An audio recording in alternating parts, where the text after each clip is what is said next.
Almost all animals have some way of regulating their body temperature, otherwise they wouldn't survive extreme hot or cold conditions. Sweating, panting, swimming to cooler or warmer, ducking into somewhere cool like a burrow or a hole under rock. This is just a few, and the body is colder or warmer than the surrounding environment because it's a microclimate.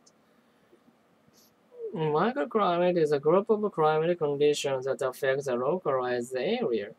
Other features like temperature, wind, moisture, and so on. And when I say localized, I mean really localized because microclimate can be, as the name suggests, pretty small, even less than a square meter.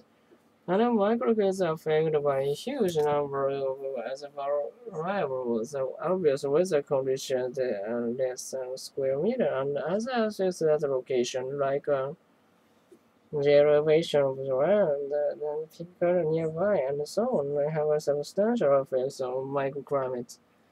And of course, the human development in the area and road affect the environment microclimates. It's also interesting to know that how near each other can have very different conditions.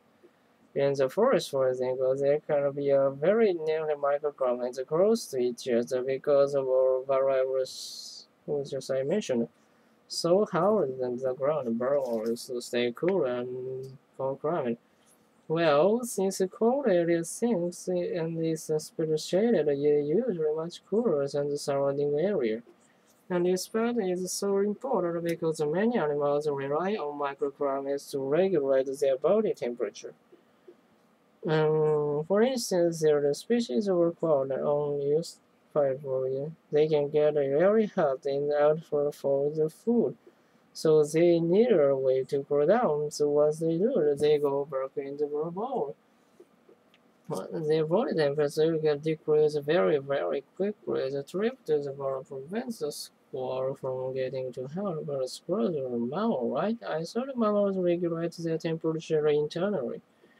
Mammals do have a way to regulate their body temperature, but not all can do it to the same degree or even the same way. Like when you walk outside on the house, you perspire and your body cools itself down. A classic example of how mammal regulate. But one challenge that the squirrels face, well, many small mammals do, is that because of this high sweating could make them lose too much moisture, they dehydrate.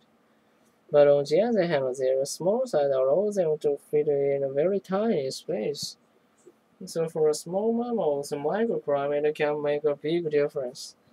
They rely on microclimates for survival. So cold-blooded animals like reptiles, they can control their own body temperature. So I can imagine the effect of microclimate would have on them. Yes, many reptiles rely on microclimates to control their body temperature. A lot of reptiles use burrows or stay under rocks to cool down. Ah, Bakaru. He too. Staying in the cold can do the same. The reptiles have to be very precise about where they spend their time, even how they position their bodies. And when I say they are precise, I mean it. Some snakes will search out over present rock of special thickness to thinner rock than cool enough, and to thicker rock will cause them too cold. That level of precision is critical to the snake for maintaining its body temperature. Even microscopic organisms rely on microclimate for survival. Think about this. Decomposing leaves create heat that warms the soil. The warm soil in turn affects the growth, the conditions of organisms there, and those organisms then affect the rate of decomposition of the leaves. So a microclimate can be something so small and so easy to disturb them. Impact. Is someone on a hike knocks a couple of over? Very destroying a microclimate that an animal or organism relies on.